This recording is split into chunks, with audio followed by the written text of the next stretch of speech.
Hi everyone, my name is Stephen Horns and welcome to my course Building Secure Applications with Cryptography in .NET. I am a freelance software developer, trainer and writer, and one of my specialisms is enterprise software security. As a software developer working in an organisation, you have a big responsibility to your employers and their customers to protect their data to make it safer against data breaches. Cryptography has a reputation as being very complicated, but in practice it's not that hard to implement with some guidance.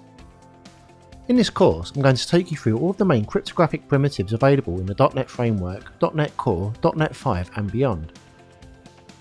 We're going to cover some of the following topics: secure random number generation, hashing and password-based key derivation functions, symmetric encryption with AES, including the recently added GCM mode, asymmetric encryption with RSA, and creating digital signatures of your data.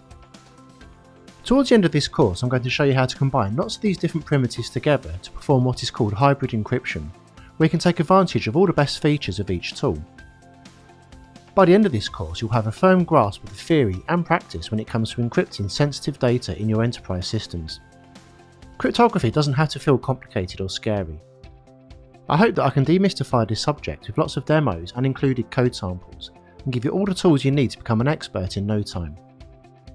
Before beginning this course, you should be reasonably familiar with C# and your IDE of choice from Visual Studio for Windows or Mac, Visual Studio Code, or JetBrains Rider.